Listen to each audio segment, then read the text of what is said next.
ආයුබෝවන් යථාර්ථවාදීව ලෝකයේ දෙස බලන්නට සත්‍ය සිදුවීම් සම්පින්ඩනයක පුවත් දිගහැරුම ශ්‍රද්ධා රූපවාහිනී 6:30 ප්‍රධාන ප්‍රවෘත්ති විකාශය සමගින් මම ලකිඳුණු අංග ප්‍රථමයෙන් සිරස්තල.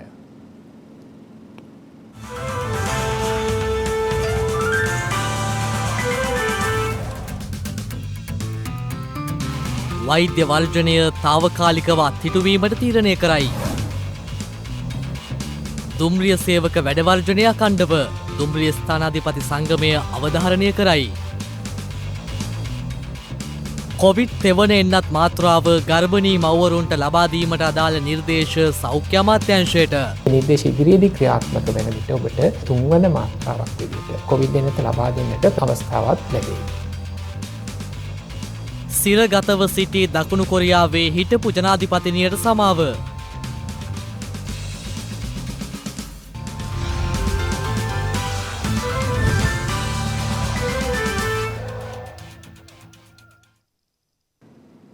රජයේ වෛද්‍ය නිලධාරීන්ගේ සංගමය ක්‍රියාත්මක කර තිබූ අඛණ්ඩ වැඩවර්ජනය తాවකාලිකව අත්හිටුවීමට තීරණය කර තිබෙනවා. අද පැවති මධ්‍යම කාරක සභා රැස්වීමේදී එම තීරණය ගත් බවයි එම සංගමය ප්‍රකාශ කළේ. වෛද්‍ය පත්වීම් වලට දේශපාලන මැදිහත්වීම් සිදු කරන බව පවසමින් ඊට විරෝධය පළ කිරීම ඇතුළු කරුණු කිහිපයක් මුල් කරගනිමින් රජයේ වෛද්‍ය නිලධාරීන්ගේ සංගමය පසුගිය අඟහරුවාදා දිනේ සිට වැඩවර්ජනයක නිරත වුණා. කෙසේ වෙතත් අද පැවති මධ්‍යම කාරක සභා රැස්වීමේදී රජයේ වෛද්‍ය නිලධාරීන්ගේ සංගමය තීරණය කර ඇත්තේ වර්ජනය తాවකාලිකව අත්හිටුවීමටයි. කාරණාවලදී මේ ලබා දී තියෙන විසඳුම්යයි කියා ගන්නා අධ්‍යක්ෂක ජෙනරාල්තුමන් නිකුත් කළ ලිපියේ සඳහන් වන කාරණා නිරීක්ෂණය කරද්දී පේන්න තියෙන කාරණයක් තමයි ඒ කිසිදු කාරණයක් සඳහා දිනවකවානුවක් මේ නිවැරදි කරන දිනවකවානුවක් සඳහන් කිරීමට අපොහසත් වෙලා තියෙනවා. ඉතින් මේ සම්බන්ධයෙන් දීර්ඝ වශයෙන් රජයේ වෛද්‍ය නිලධාරී සංගමයේ මධ්‍යම කාරක සභාව අද සාකච්ඡාවට භාජනය කරා. විශේෂඥ ශ්‍රේණියේ වෛද්‍ය පත්වීම් සම්බන්ධ ඒ ගැටලුව निराකරණය කිරීම සම්බන්ධයෙන් යම්කිසි යහපත් ප්‍රතිචාරයක් ලබා දීලා තියෙනවා. මෙහිදී යම්කිසි කාරණා ප්‍රමාණයක් පිළිගෙන තියෙනවා සෞඛ්‍ය අමාත්‍යාංශය උන්ගේ පැත්තෙන් සිදු වූ අඩුපාඩු පිළිබඳ මේ ලිපිය තුළ ඒ කාරණා නිවැරදි කරලා නැවතත් ප්‍රකාශයට පත් කිරීම සඳහා සතියක කාලයක් සෞඛ්‍ය අමාත්‍යාංශයට ලබා දීමට තීරණය කරා. මේ එළඹෙන උත්සව සමය ගැන සැලකිල්ලට ගනිමින් රජයේ වෛද්‍ය නිලධාරී සංගමයේ මධ්‍යම කාරක සභාව අද හවස 4 සිට මේ වෙනතෙක් ක්‍රියාත්මක වූ දීපප්පියත් වෛද්‍ය වර්ජනය අද සවස 4 සිට తాවකාලිකව අත්හිටවල ලබන වසරේ ජනවාරි 3 වෙනිදා රැස්වීමට නියමිත මධ්‍යම කාරක සභාව මේ සම්බන්ධයෙන් යහපත් ප්‍රතිචාරයක් ඒ කාලය තුල ලබා දීමට නොහැකි වූහොත් මෙම වෘත්තීය සමිති ක්‍රියාමාර්ගය තව දුරටත් තීව්‍ර කරමින් ලබන වසරේ ආරම්භයේ සිට නැවතත් ක්‍රියාත්මක කිරීමට නියමිතයි. ප්‍රවාහන අමාත්‍යාංශ ලේකම්වරයා ඇතුළු බලධාරීන් සමග පැවති සාකච්ඡාව අසාර්ථක වීම හේතුවෙන් දුම්රිය වැඩවර්ජනය අඛණ්ඩව ක්‍රියාත්මක කරන බව දුම්රිය ස්ථානාධිපතිවරුන්ගේ සංගමය පවසනවා. වෘත්තියට අදාළ උසස්වීම් සහ බඳවා ගැනීම සිදු නොකිරීම, නියමිත පරිදි දුම්රිය ධාවනය නොවීම සහ සංඥා ක්‍රම පිළිබඳ ගැටලු ඇතුළු ඉල්ලීම් කිහිපයක් මුල් කරගනිමින් දුම්රිය ස්ථානාධිපති සංගමය මෙම වර්ජනය ආරම්භ කරනු ලැබුවේ ඊයේ මධ්‍යම රාත්‍රියේ සිටයි. ඒ අනුව දුම්රිය සාමාන්‍ය ප්‍රවේශපත් නිකුත් කිරීමේ රාජකාරීවරින් ඉවත්වීමටයි දුම්රිය ස්ථානාධිපති සංගමය කටයුතු කළේ. ඒ හේතුවෙන් අද ධාවනය වූ කාර්යාල දුම්රියවල මගින් දුම්රිය ප්‍රවේශපත්‍ර නොමැතිවයි ගමන් කරනු ලැබුවේ. ඒ අනුව ඔවුන්ගේ ගැටලු වලට විසඳුම් අපේක්ෂාවෙන් ප්‍රවාහන අමාත්‍යාංශ ලේකම්වරයා ඇතුළු බලධාරීන් සමග පැවති සාකච්ඡාව අසාර්ථක වීම හේතුවෙන් දුම්රිය සාමාන්‍ය ප්‍රවේශපත්‍ර නිකුත් කිරීම හා පාර්සල් බාර ගැනීමෙන් ඉවත්වීමේ වෘත්තීය ක්‍රියාමාර්ගය අඛණ්ඩව ක්‍රියාත්මක කිරීමටයි දුම්රිය ස්ථානාධිපති සංගමය අද පස්වරුවේ තීරණය කළේ. කෙසේ වෙතත් ඊට සමගාමීව අදහස් දක්වමින් දුම්රිය සාමාන්‍ය අධිකාරීවරයා සඳහන් කළේ ඔවුන් විසින් එලෙස ඉල්ලනු ලබන ඉල්ලීම් වල කිසිදු සාධාරණයක් නොමැති බවයි. මම මෙම වෘත්තීය සමිතිය සමග සාකච්ඡා කරුවා දින දෙකකට පෙර ඔවුන් ඉදිරිපත් කරනු බොහෝමයකට විසඳුම් ලබා දුන්නා. ඔවුන්ගේ ඉල්ලීම් පරිදිම විසඳුම් ලබා දුන්නා. නමුත් සමහර කාරණා තියෙනවා වෘත්තීය දෙපාර්තමේන්තුවෙන් ලබා දිය නොහැකි කාරණා. උදාහරණයක් ලයි මහතුරු ඉල්ලා සිටිනවා. දැන් ඉන්නේ කාණ්ඩේ බදවාගෙන තියෙන්නේ ඇඩ්වාන්ස් ලෙවල් වලින්. එයාලා කියනවා අපි උපාධියෙන් බඳවා ගත්තේ නැත්නම් අපි වෘත්තීය ක්‍රියාමාර්ගයකට යනවා කියලා. උපාධිය සමග උන් බලාපොරොත්තු වෙනවා. ඊට පස්සේ ඒ සඳහා මේ වැටුප් පියවර අනාගතේ යන්න සහ වෙහිකල් පර්මිට් එක ගන්න. අන්න ඒ වගේ යටි අරමුණු තියාගෙන තමයි ඔවුන් මේ වෘත්තීය ක්‍රියාමාර්ගයට ගිහිල්ලා තියෙන්නේ. ඉදිරිපත් කරන කරුණු සම්පූර්ණයෙන්ම සාවද්‍යයි. ඔවුන්ගේ අරමුණ වන්නේ කෙසේ හෝ දෙපාර්තමේන්තුවෙන් තමන්ගේ අසාධාරණ ඉල්ලීම් ලබා ගන්න. එමෙන්ම දුම්රිය වර්ජනය හේතුවෙන් මගීන්ට අපහසුතාවයක් ඇති වූහොත් ඔවුන්ගේ ප්‍රවාහන කටයුතු සඳහා ලංගම බස් රථ යොදා ගන්නා බවද මේ මහතා සඳහන් කළා. මට ප්‍රවාහන අමාත්‍යාංශයේ උපදෙස් දීලා තියෙනවා යම් අවස්ථාවකදී දුම්රිය ධාවනයේ අඩපණ වෙනවා නම් ලංගම සම කතා කරලා අවශ්‍ය බස් සේවය සඳහා යොදවන්න කියලා. මම ලංගම ප්‍රධානී සමගත් කතා කරලා තිනවා. උන් ඒ සඳහා සහයෝගය පළ කරලා තියෙනවා. දුම්රිය ගමනට බාධාවක් ඇති වුණොත් ඒ සඳහා විසඳුම් ලෙස ලංගම බස් යොදා ගැනීමටත් අපි කටයුතු කරනවා. ගර්භණී මව්වරුන්ට කොවිඩ් 3 වන එන්නත් මාත්‍රාව ලබා දීමට අදාළ නිර්දේශ මෙවන විටත් සෞඛ්‍ය අමාත්‍යාංශයට ලබා දී ඇති බව ශ්‍රී ලංකා ප්‍රසව හා නාරිවේද විශේෂඥ වෛද්‍යවරුන්ගේ විද්‍යායතනය පවසනවා. ඒ අනුව ගර්භණී මව්වරුන්ට නුදුරේදීම කොවිඩ් 3 වන එන්නත් මාත්‍රාව ලබාගත හැකි බවයි එම විද්‍යායතනය වැඩිදුරටත් සඳහන් කළේ. ඊයේ දිනේ මෙරටින් කොවිඩ් ආසාදිතයින් 554ක් වාර්තා වුණා. ඒ මෙරට සමස්ත කොවිඩ් ආසාදිතයින් සංඛ්‍යාව 5,80,149ක් දක්වා ඉහළ ලංවමින් එමෙන්ම පසුගියදා සිදු වූ කොවිඩ් ආසාදිත මරණ 21ක් සෞඛ්‍ය සේවා අධ්‍යක්ෂ ජෙනරාල්වරයා ඊයේ තහවුරු කළා.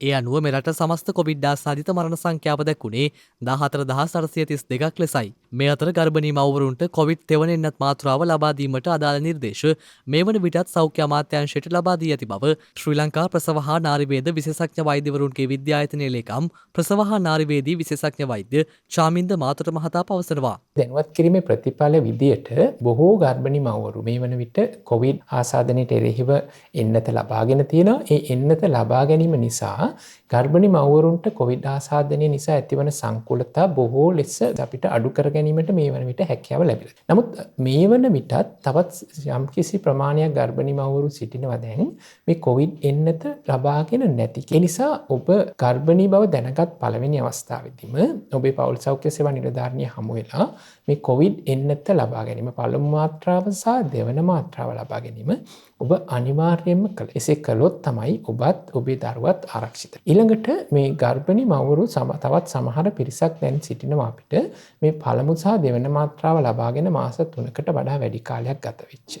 එතකොට එවැනි ගර්භණී මව්වරුන්ට තුන්වන මාත්‍රාවක් විදිහට කොවිඩ් එන්නත ලබා දෙන්නට ප්‍රසව හා නාරිවේද විශේෂඥ වෛද්‍යවරුන්ගේ විද්‍යායතන විදිහට අපි සෞඛ්‍ය අමාත්‍යාංශයට නිර්දේශ ඉදිරිපත් කරලා තියෙනවා. ඒ නිර්දේශ ඉදිරියේදී ක්‍රියාත්මක වෙන විට ඔබට ඒ සඳහා අවස්ථාවක් ලැබේවි. කොවිඩ් ආසාදනයක් ගර්භණී මවකට ඇති වුණාම අපි හැමෝම දන්නවා සාමාන්‍ය පුද්ගලයෙකුට වඩා ගර්භණී කාලයේදී මේ ආසාදනය නිසා ඇතිවිය හැකි සංකූලතා වැඩි වෙන නිසා සියලුම ආරක්ෂිත ක්‍රමෝපායන් ඔබ අනුගමනය කරන්න ඕන. මේ අතර මේ වන විට වෛරසය ආසාදිතව රෝහල්වල ප්‍රතිකාර ලබන සමස්ත පුද්ගලයන් සංඛ්‍යාව 8,467ක් වන අතර වෛරසය ආසාදිතව සිට සුවය ලැබූ සමස්ත පුද්ගලයන් සංඛ්‍යාව දැක්වෙන්නේ 5,58,850ක් ලෙසයි. මින් පෙර පැවති කොවිඩ් වෛරස ප්‍රභේදය සමග සංසන්දනය කරන විට ඔමික්‍රෝන් කොවිඩ් ප්‍රභේදය ආසාදනය වන පුද්ගලයින්ට රෝහල් ප්‍රතිකාර අවශ්‍ය වීමේ සම්භාවිතාව 50% සිට 70% දක්වා අඩු බව අනාවරණය වී තිබෙනවා.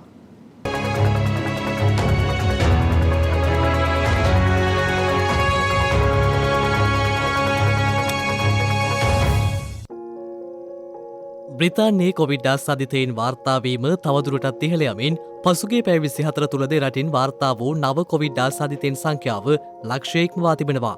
ඒ අනුව ගත වූ පැය 24 තුල එරටින් නව කොවිඩ් ආසාදිතයින් 1,19,789ක් වාර්තා වී ඇති අතර ඒ රට කොවිඩ් ආසාදිතයින් ලක්ෂයක්ම වූ දෙවන අවස්ථාව වාර්තා කරමින් පෙර දිනේදී බ්‍රිතාන්‍යයේ කොවිඩ් ආසාදිතයින් සංඛ්‍යාව ප්‍රථම වරට ලක්ෂයක්ම වා ගියා. එමෙන්ම තවත් මරණ 147ක් ඊයේ වාර්තා වීමත් සමග බ්‍රිතාන්‍යයෙන් වාර්තා වන කොවිඩ් ආසාදිත මරණ සංඛ්‍යාවද 1,47,720ක් දක්වා ඉහළ ගොස් තිබෙනවා. කෙසේ නමුත් බ්‍රිතාන්‍ය සෞඛ්‍ය අමාත්‍යවරයා සඳහන් කළේ ඩෙල්ටා ප්‍රභේදය ව්‍යාපෘතව පැවති සමයට වඩා ඔමික්‍රෝන් ප්‍රභේදයට ආසාදනය වූවන් රෝහල් ගත කිරීම 70%කින් පමණ අඩු මට්ටමක පවතින බවයි. ඔමික්‍රෝන් ප්‍රභේදය මේ වන විට බ්‍රිතාන්‍යයේ ප්‍රමුඛ කොවිඩ් ප්‍රභේදය බවට පත් වී ඇති අතර ඒ හේතුවෙන් බූස්ටර් හෙවත් වර්ධක එන්නත් ලබා දීමේ වැඩපිළිවෙල පුළුල් කර තිබෙනවා.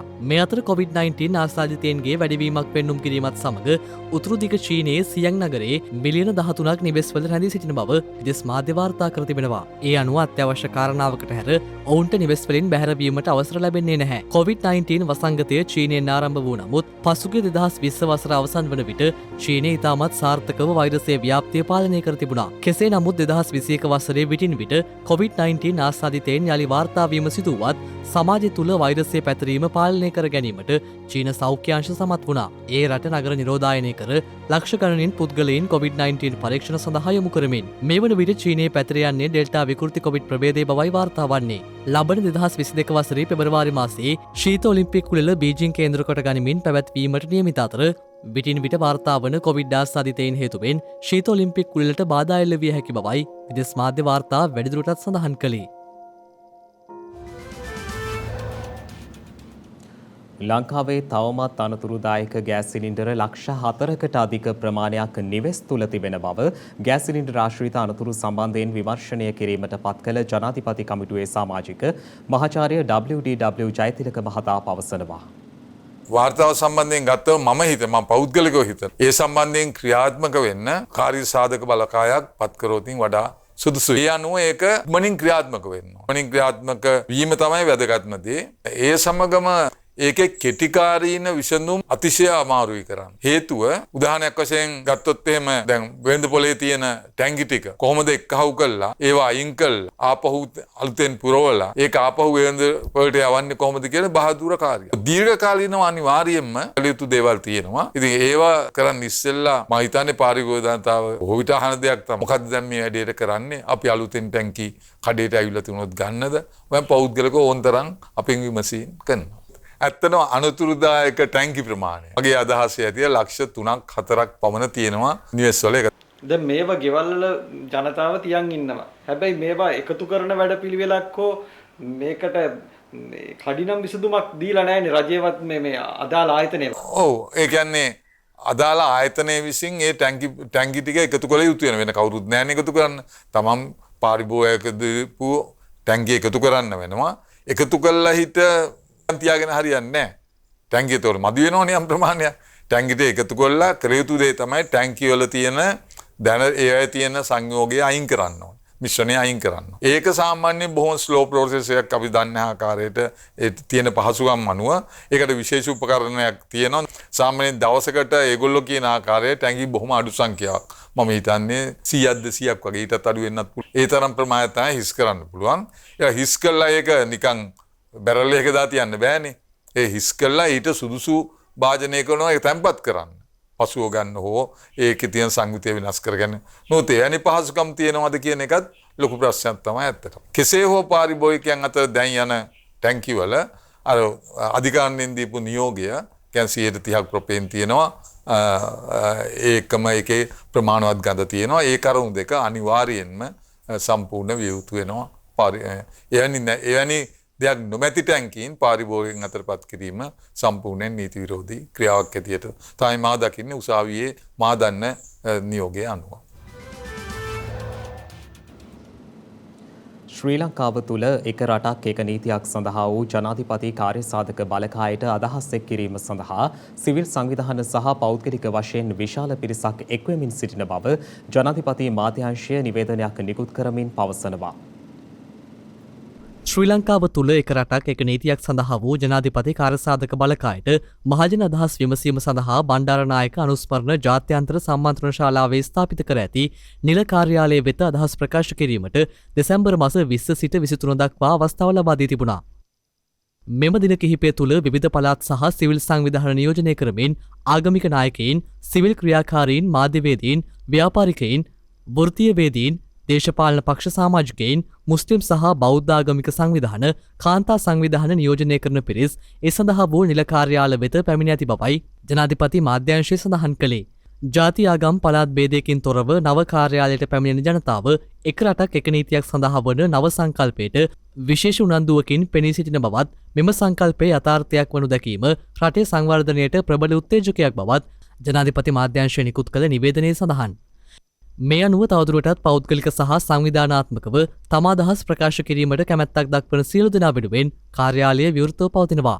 එක රටක් එක නීතියක් ක්‍රියාත්මක කිරීම සඳහා අධ්‍යයනයක් සිදු කර නව පනත් කෙටුම්පත් කිරීමේ කාර්ය නියමිත කාලය තුළ ඉතා විනිවිධභාවයකින් සිදු කිරීම එක රටක් එක නීතියක් සඳහා වන ජනාධිපති කාර්යසාධක බලකාය මේ වන විට සාර්ථකව සිදු කරමින් සිටින බවයි ජනාධිපති මාධ්‍යංශය නිකුත් කළ නිවේදනයේ වැඩිදුරටත් දැක්වෙන්නේ. දරුවෙකු තුළින් නගනා පුරවැසියෙකු නිර්මාණය කරමින් රටේ අනාගතයට විශිෂ්ට මානව ප්‍රාග්ධනයක් දායාද කළ හැක්කේ ගුරුවරුන්ට පමණක් බව ජනමාධ්‍ය අමාත්‍ය ඩල සලහපෙරුම මහතා පවසනවා. ඒ මහතා මේ බව සඳහන් කළේ මාතර මහින්ද රාජපක්ෂ විද්‍යාලයේ පැවති උත්සවයකට එක්වෙමින්.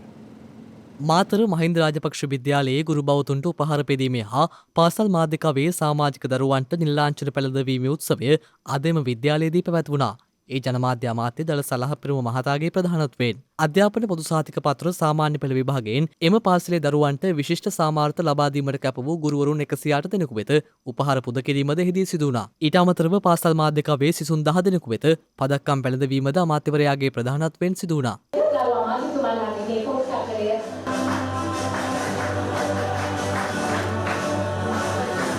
ලෝකේ ඉන්නවා ගුරුවරු මිලියන 85ක්. මානව ප්‍රාග්ධනයක්, විශිෂ්ට වූ මානව ප්‍රාග්ධනයක් සහිත සමාජයක් නිර්මාණය කරන්න පුළුවන් වෙන්නේ ගුරුවරයාට පමණමයි. ඒක දේශපාලකයට කරන්න බෑ. ඒක නිලධාරීන්ට කරන්න බෑ. ඒක දෙමව්පියන්ට තනියම කරන්න බෑ. එවැනි මානව ප්‍රාග්ධනයන් ගොඩනගාගත්තු හැම සමාජයක්ම ලෝක සිතියම ඇතුලේ බලන්න.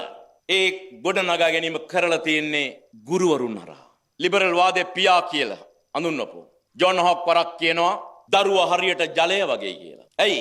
වක්කරන භාණ්ඩේ හැඩය තමයි ගන්නෙ.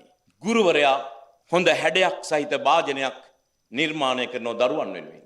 කනගාටුවක් තියෙන්නේ වසන්ත විදුහල්පතිතුමිය මගෙන් සමාව ඉල්ලුවා. සුඛෝපභෝගී වායු සමීකරණය කරනු ලැබූ ශාලාවක අපිව රඳවලා මේ උපහාරය කරන්නට නොහැකි වීම සම්බන්ධයෙන් සමාව ගත යුත්තේ මම මේ රටේ පාලකයන් නියෝජනය කරමින්. මේ වසර අපි දැඩි ආර්ථික අවපාතයකට මුහුණ පාපු වසරක්. මම දන්නේ නෑ දරුවෝ 2335ක් පමණ ප්‍රමාණයක් මේ පුංචි ගොඩනැගිලි ඇතුලේ ප්‍රාණපකරුවන් විදියට කොහොමද ඉගෙන ගන්න කියලා. සමාව ගත යුත්තේ දරුවන්ගේ. ඔබ මගෙන්වත් මම ඔබෙන්වත් නෙමෙයි විදුහල්පතිතුමියනි. නිසා සමාව ගැනීම ශිෂ්ටත්වයේ සංකේතයක් විනා විසඳුමක් නෙමෙයි. මෙරට තුළ පවතින ආහාරවල සුරක්ෂිතතාව සම්බන්ධයෙන් කිසිදු ගැටලුවක් නොමැති බව කෘෂිකර්ම අමාත්‍ය මහින්දානන්ද අලුත්ගමගේ මහතා පවසනවා. රජය පසුගිය අප්‍රේල් මාසයේ 26 වෙනිදා හරිත කෘෂිකර්මාන්තයක් සඳහා අවතීර්ණ වුණා. ඒ වගේම ඔබ දන්නවා මේක නියම ව්‍යාපෘතියක් පළවෙනි වතාවට අපි කරේ. ඉතින් මේකේ අඩුපාඩුකම් ප්‍රශ්න නොතිබුණා නෙවෙයි. මෙතන අහගෙන ඉදියත් දැන් බැලුවාම සමස්ත භූමියෙන් 95ක් වගා කරලා තියෙනවා. 98ක් සමහරලා. දැන් බලන්න වැඩිම උද්ඝෝෂණ වැඩිම විරෝධතාවය පොළොන්නරුව දිස්ත්‍රික්කය. හැබැයි මෙතන අද ගත්තම හොඳම දිස්ත්‍රික්කයත් පොළොන්නරුව දිස්ත්‍රික්කය. අපට දැනෙන හැටියට 125ක 30ක නිෂ්පාදනයක අඩුවක් වෙන්න පුළුවන් මේකේ ඕන. දැන් අපි මේ ප්‍රශ්නේ හින්දා එළවලු වලට පොහොර ගේන්න අවසර දුන්නා. ඒතොර දැන් ජනවාරි මුල වෙනකොට එළවලු පොහොර ඇවිල්ලා. ඒතොර එළවලු වල හිගයක් ඇති වෙන්න බෑ. එතකොට අපි යලකන්නේ වගා කරපු භූමියයි මේ මහකන්නේ 130ක අඩුවක් වුණත් කිසිම ආහාර සුරක්ෂිතභාවයට ප්‍රශ්නයක් ඇති වෙන්න හේතුවක් නැහැ. ගොවියට මූල්‍යමය වශයෙන් පාඩුවක් වෙන්න පුළුවන්, ඒ දේ වෙන්න පුළුවන්. හැබැයි එහෙම ප්‍රශ්නයක් ඇති වෙන්නේ නැහැ. රජයේ තීන්දුව තමයි දැනට රසායනික පොහොර අපි ආනයනය කරන්න අවසර දීලා තියෙනවා. නමුත් වීගොවි තැන සඳහා අපි සහනාධාර ලබා දෙන්නේ ආබනික පොහොර වලට පමණයි. කරන්න කිව්ව ඒ නිසා අපි මේ තාක්ෂණයේ පැත්තෙනුත් අඩුපාඩුකම් රැසක් තිබුණා. ඉතින් ඒ නිසා හරි පොහොර ටික අපි හරි ජෛව ඝන පොහොර සහ ජෛව දියර පොහොර දීලා හොඳ නයිට්‍රජන් සෝස් එකක් දුන්නා නම් අපිට මේක කරගන්න පුළුවන්. කොහොමත් හරිත කෘෂිකර්මාන්තේ අපිට ඔබතුමාලා තරම් දැනුමක් නැහැ. හැබැයි අපි කියවලා තියෙන දේ හැටියට කොහොමත් කන්න දෙක තුනක් යනවා මේක හරි තැනට ගේන්න. ඉතින් මේකේ හොඳ පිළිබඳ රටේ ජනමතය ගොඩනගා ගන්න අපිට බැරි වුණා. ඒ නිසා මේක හැම වෙලාවෙම වැරදි පැත්ත තමයි ගියේ. ජනවාරි 1 වෙනිදා ඉඳලා මින් ඉදිරියට අපි දියර පොහොර බෙදන්නේ නැහැ. ඒ නිසා අපේ ඊළඟ කන්නේ හරි වැඩපිළිවෙල තමයි ටෝටල් පැකේජ් එක. ඒ කියන්නේ ඒ සමාගම වගකීම දරන්න ඕනේ නිෂ්පාදනයේ අඩුවක් වුණොත්. ඒගොල්ලොත් එක්ක අපි එග්‍රීමන්ට් එකකට එනවා. ඒගොල්ලන්ගෙන් අපි ටෝටල් පැකේජ් එක ගන්නවා නම් එයා වගකීම දරනවා. මේ හරිත කෘෂිකර්මාන්තය දෙන පොහොර පිළිබඳ මම අධ්‍යක්ෂ ජනරාල්තුමාට ලිඛිතව යවලා තියෙනවා. අපේ සියලුම පරීක්ෂණාගාරවල මේ පිළිබඳ පරීක්ෂා කරන්න කියලා. නිෂ්පාදනයේ අඩුවක් වෙනවද මොනවද කියලා. නිසා මේ ටෝටල් පැකේජ් දෙන සමාගම් ගණනාවකින් අපි දැන් පොහොර අරගෙන අපේ පරීක්ෂණාගාරවල මේ පිළිබඳ අපි දැන් පරීක්ෂණ කරනවා. පොහොර අර්බුද ආහාර අර්බුද ආදිය ක්‍රියාත්මක වන පසුබිමක හරිත කෘෂිකර්මාන්තයක් මෙරට තුළ ප්‍රචලිත කරලීමේ අරමුණින් ක්‍රියාත්මක මාකඳුර කෘෂිකර්ම පරීක්ෂණ හා සංවර්ධන මධ්‍යස්ථානයේ අප ශේෂ්ත්‍ර චාරිකාවක නිරත වුණා. වස විසින් තොර හරිත කෘෂිකාර්මික අනාගතයක් වෙනුවෙන් රජය ගෙන යන වැඩපිළිවෙල සාර්ථක කර ගැනීමට ක්‍රියාත්මක වන ආයතනයක් තමයි මා කඳුර තිරසාර කෘෂිකර්ම පර්යේෂණ හා සංවර්ධන මධ්‍යස්ථානය. තිරසාර කෘෂිකර්මාන්තය සඳහා අවශ්‍ය කාබනික පොහොර සම්බන්ධ පරීක්ෂණ ඒවා වගාවන්ට යොමු කරන ආකාරය ගොවි ජනතාවට අවශ්‍ය තාක්ෂණික උපදෙස් ආදිය ලබා දීම මෙහිදී ප්‍රධාන වශයෙන් සිදු කරනවා. හරිත කෘෂිකර්මාන්තය ප්‍රචලිත කිරීමේ අරමුණින් ගුණාත්මක පොහොර යෙදවුම් මෙහි නිපදවීම සිදුවන්නේ මේ ආකාරයෙන්.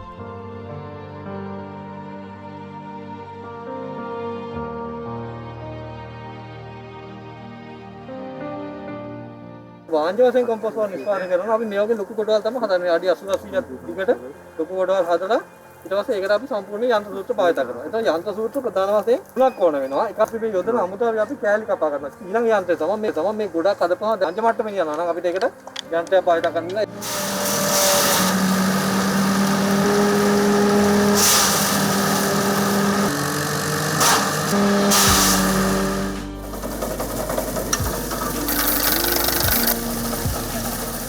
අපි මේ පරිසර හිතකාමී ක්‍රමයේදී සිදු කරනු ලබන යෙදවුම් භාවිතය රසායනික පොහොර දැම්ම වගේ ඉක්මන් ප්‍රතිචාර අපිට ලැබෙන්නේ නැහැ. ඒකට අපි හැමතිස්සෙම වග බලා ගන්න ඕනේ. නිවැරදි තාක්ෂණික ක්‍රමවේදයට අනුව මේ යෙදවුම් නිෂ්පාදනය කරන්න විශේෂයෙන්ම හරි ක්‍රමයට නිෂ්පාදනය කරගත්තොත් අපිට මේ ගැටලු එන්නේ නැහැ.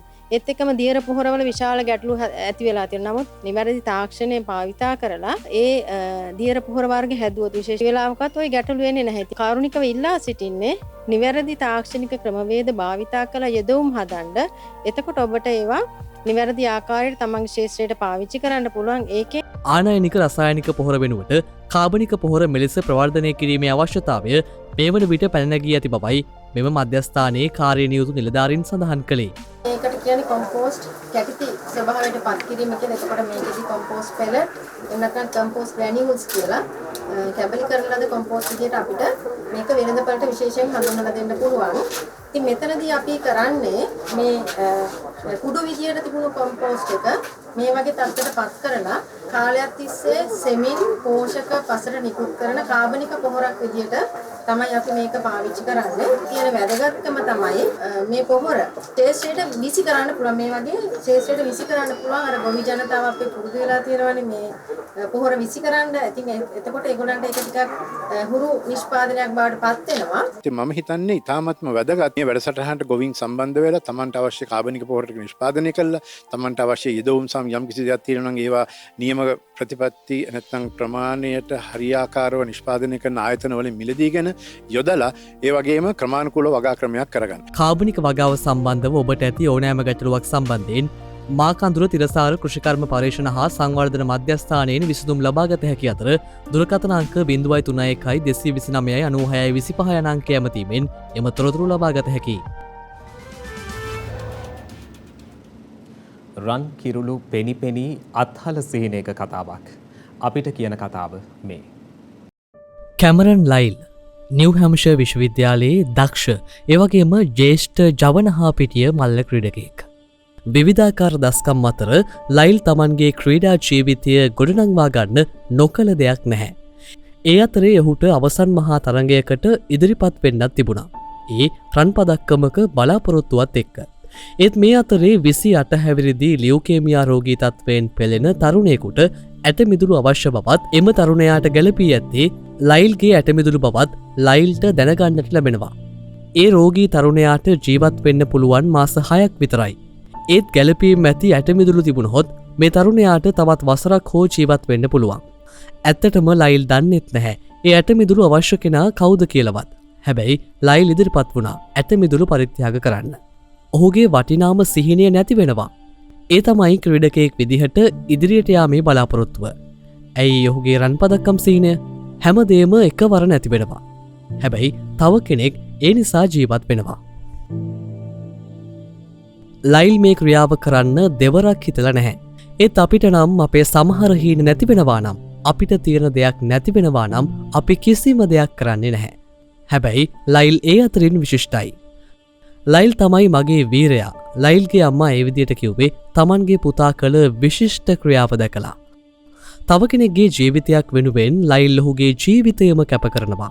අපිට ඕනේ ඒ වගේ මිනිස්සු. තමන්ගේ දේවල් වෙනුවෙන් තමන්ගේ හීන වෙනුවෙන් ඕනම දෙයක් කරන මිනිස්සු බහුතරය අතරේ මේ සුළුතරය හරි වෙනස්. හැබැයි හැමතැනකදීම ඔබ බහුතරයට කැමති වෙන්නේ නැති වෙන්න පුළුවන්. ඉතින් වෙනත් දේවල් වලදි නෙවෙයි මේ වගේ තැනකදී බහුතරය ප්‍රතික්ෂේප කරලා සුළුතරය අතරට එකතු වෙන්න. එහෙම වුණොත් මනුස්සකම් ඇති සුළුතරය ලෝකයේ බහුතරය වේවි.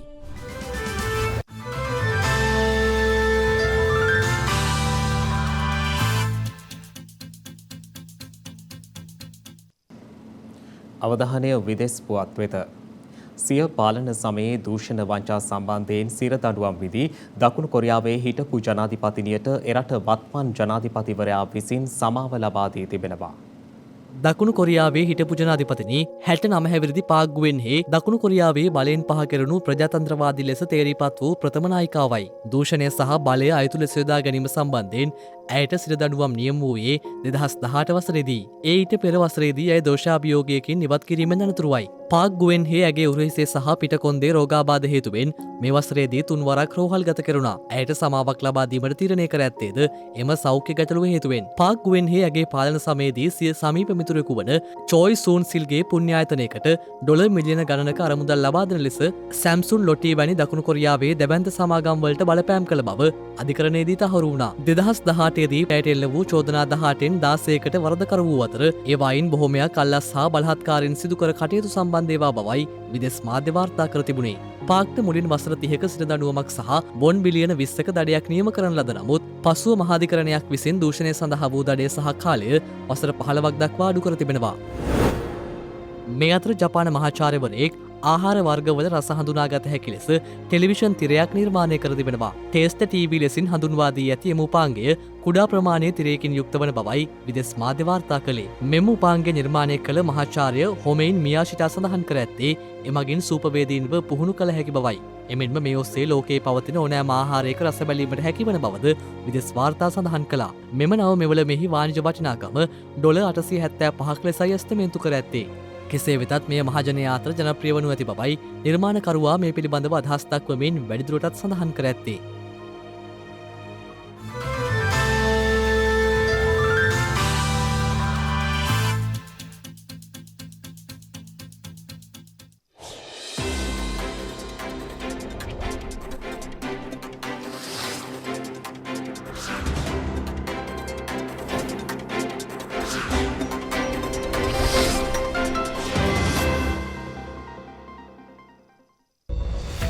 හෙට දෙසැම්බර් මස 25 වනදා සාමය කුමරු ලෙස සුවහසක් හිතුණු බැතිමතුන්ගේ ගරු බුහුමනට පාත්‍ර වූ ජේසුස් ක්‍රිස්තුස් වහන්සේගේ උපත සිහිපත් කරමින් ශ්‍රී ලාංකීය කතෝලික ජනතාව මෙන්ම ලොව පුරා සියලුම කතෝලික ජනතාව මහත් හරසරින් සමරන නත්තල් උත්සවය දෙසැම්බර් මස 25 වන දිනට එනම් හෙට දිනට යෙදී තිබෙනවා.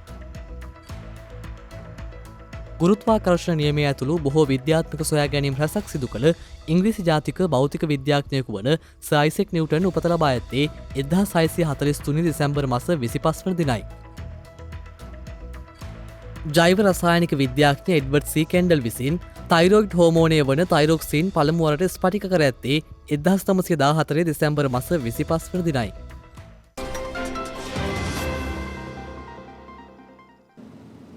ඒ සමගින් ශ්‍රද්ධා ප්‍රධාන ප්‍රවෘත්ති විකාශය නිමාවට පත්වනවා. හමුවෙමු හෙටත් සවස 6:30ට. තෙරුවන් සරණයි. නමෝ බුද්ධාය. මෙවැනි වැදගත් පුවත් නැරඹීම සඳහා ශ්‍රද්ධා TV News YouTube channel එක subscribe කර සීනුව සලකුණ වන්න.